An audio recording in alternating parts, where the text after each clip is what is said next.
Bonjour, je me présente Yannick Seyer. Bienvenue dans ce cours de chimie facile pour 4e où je vous propose d'aborder les atomes. C'est quoi et comment sont-ils représentés?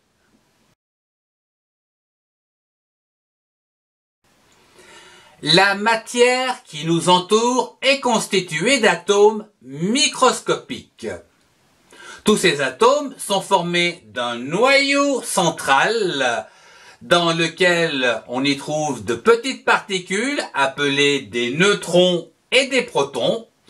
Autour de ce noyau gravitent d'autres particules encore plus petites que l'on appelle des électrons.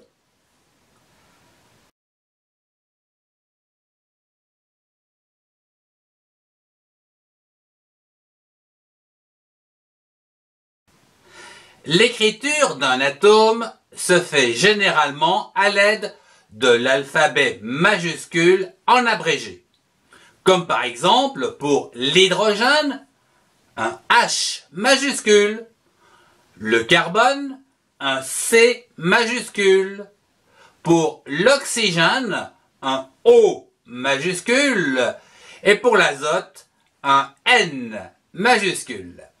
Il faut savoir que ces lettres majuscules peuvent être suivies d'une minuscule, comme par exemple dans l'atome de fer, que l'on va symboliser par un F majuscule et un petit e, ou un E minuscule.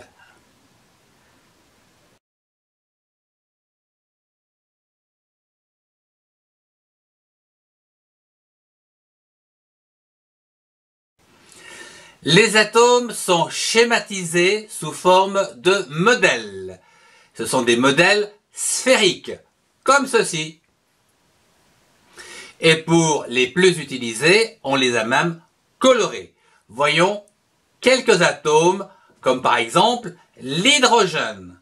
C'est une petite sphère, ou du moins l'hydrogène est représenté par une petite sphère blanche, comme ceci.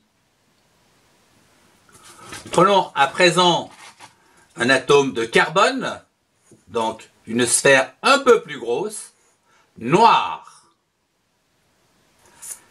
Alors, voyons.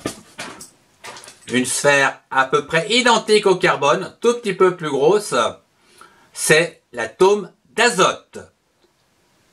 Voilà, en bleu. Voilà. Et je terminerai par donc une sphère beaucoup plus grosse, comme ceci, c'est la sphère d'oxygène, rouge. Bien, si on reprend, donc l'atome, alors je vais prendre ici d'hydrogène en blanc, de carbone en noir, d'azote en bleu, et enfin, en rouge, l'oxygène.